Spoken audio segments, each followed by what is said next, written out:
O presidente Lula determinou que os ministérios, especialmente a Caixa Econômica e o Ministério das Cidades, ouvimos a apresentação, são duas conotações um pouco diferentes. No caso Juiz de Fora, o desastre se concentrou no deslizamento de encostas e o número maior de mortes, e, portanto, a ação principal reivindicada é de reposição o mais urgente possível da casa, da residência das pessoas. E o presidente Lula determinou que os ministérios, especialmente a Caixa Econômica e o Ministério das Cidades, haja de forma muito breve, aproveitando a experiência que tivemos no Rio Grande do Sul, para que a gente utilize o método mais rápido e mais eficiente que se mostrou o método da compra assistida, onde a gente cadastra a oferta de quem quer vender imóveis e junta com a demanda daqueles que forem cadastrados. Então, nós vamos abrir ainda esta semana, a Caixa Econômica Federal abrirá o cadastro no sistema da Caixa para que os proprietários de apartamentos, de casas, não só no município de Juiz de Fora, mas nos municípios vizinhos e em qualquer município de Minas Gerais, possa cadastrar o desejo de vender a sua casa, seu imóvel, para que a gente possa apresentar esses imóveis às pessoas que forem cadastradas. A equipe da Caixa Econômica Federal, do Ministério da Integração da Defesa Civil, vai apoiar a equipe municipal e da Caixa Econômica para que a gente tenha um cadastro das famílias que precisam das residências também o mais rapidamente aprovado, e com isso a gente consiga ter em poucos dias o anúncio já das primeiras famílias com o cruzamento da oferta das casas.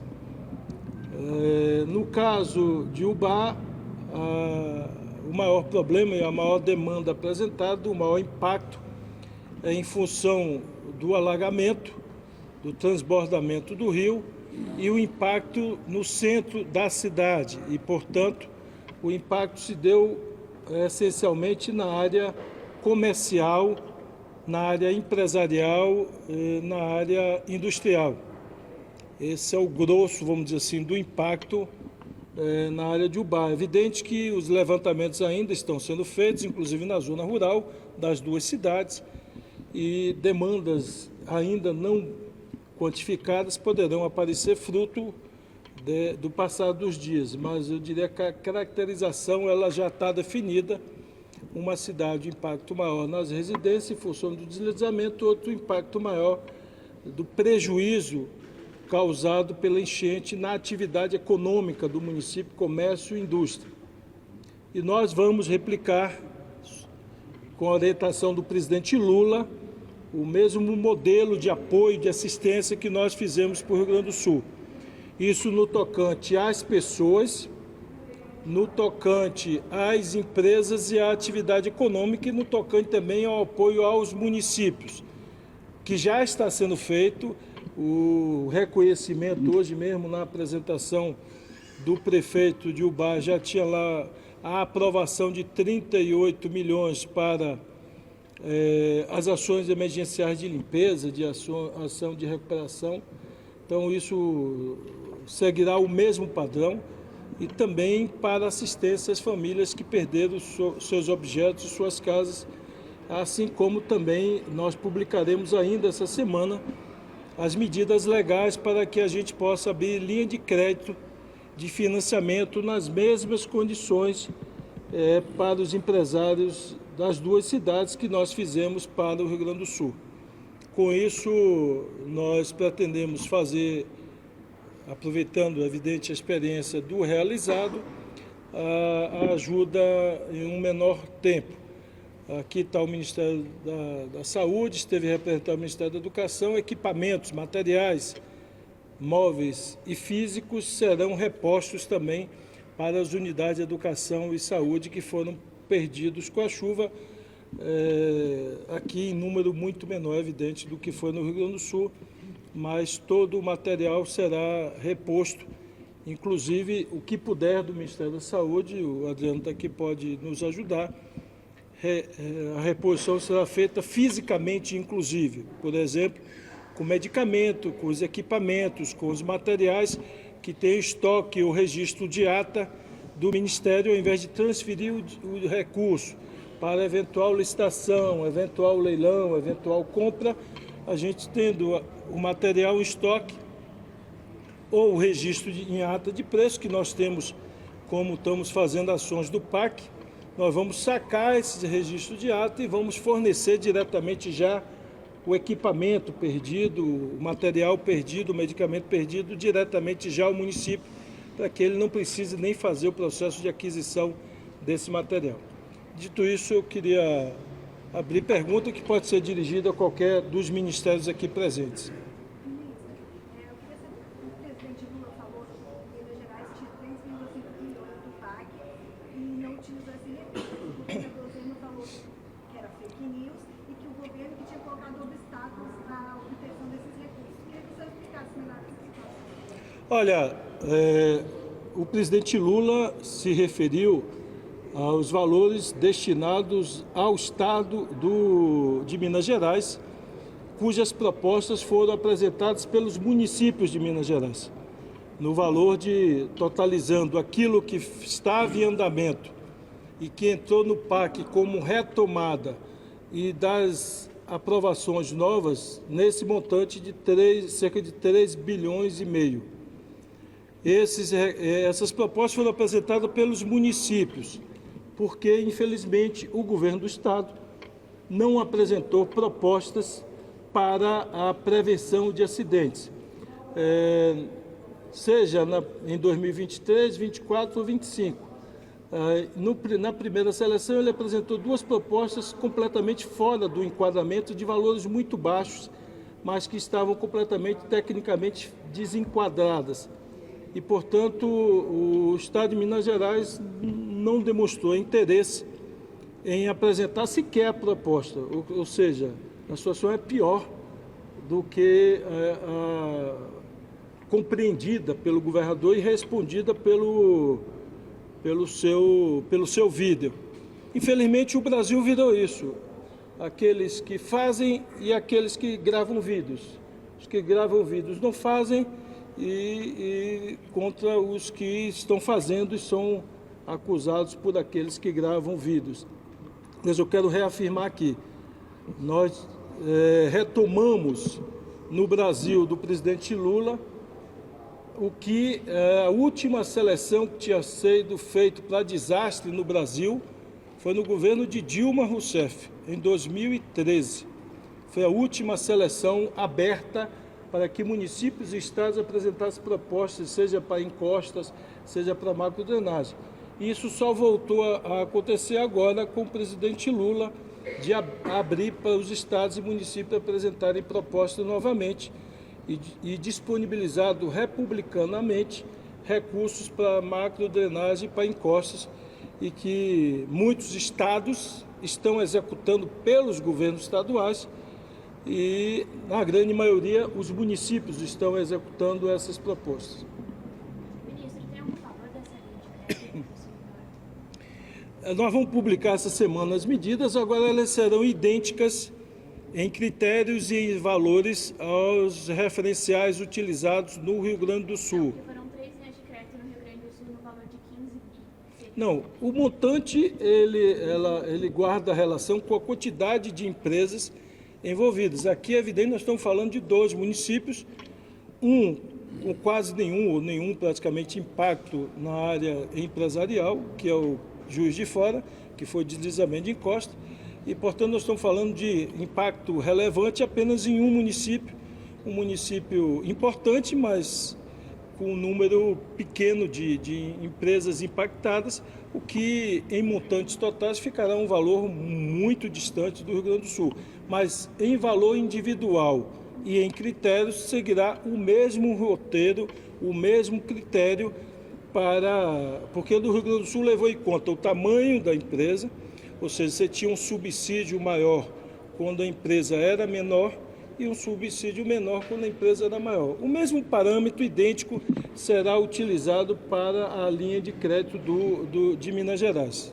Não haverá diferença, mas nós vamos publicar essa semana, totalizando a partir da demanda apresentada, o limite de valores. É evidente que é infinitamente menor que foi do Rio Grande do Sul, porque lá nós estamos...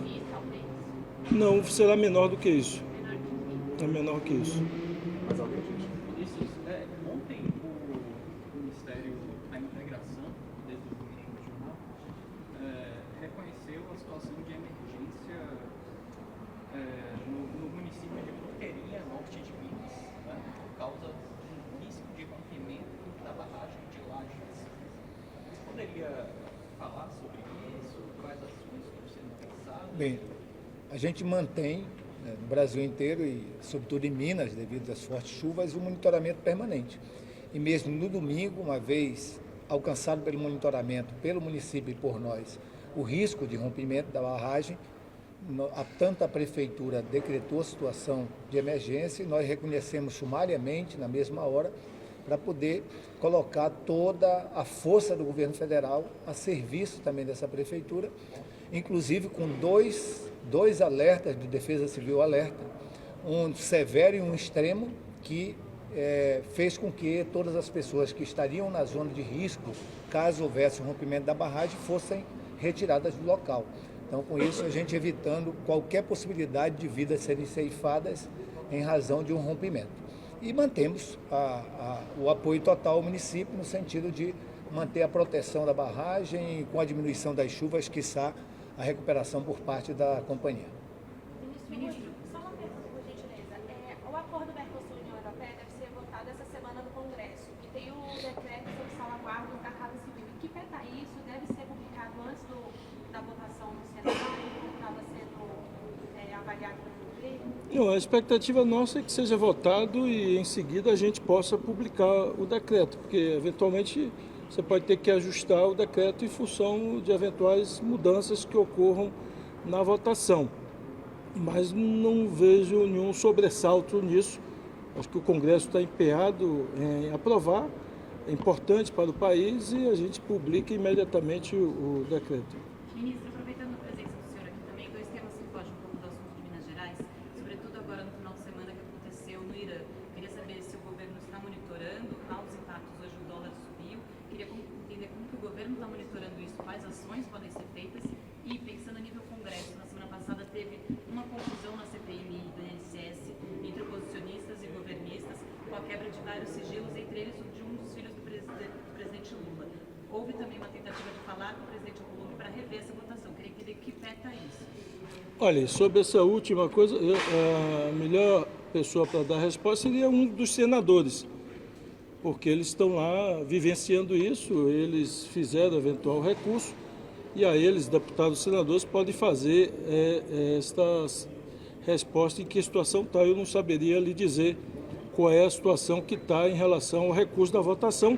Eu acompanhei, seja por depoimento dos senadores, seja pelas imagens da TV Senado. A mim me pareceu muito explícita a votação, mas o VAR até agora não se posicionou. Vamos aguardar aí o resultado do VAR para ver o resultado da votação. Mas eu não saberia dizer em que posição está. Sobre os conflitos internacionais, é evidente que o governo está acompanhando, o Itamaraty está acompanhando. É lamentar, porque ao invés do mundo caminhar para a paz, amplia as áreas de conflito, amplia-se o número de mortos, inclusive de inocentes, de civis, de crianças, de mulheres, de famílias que não estão em guerra, não estão fazendo guerra contra ninguém, mas infelizmente são vítimas da guerra. Então é evidente, há uma coincidência, vamos dizer assim, os países conflitados, todos são produtores de petróleo, né?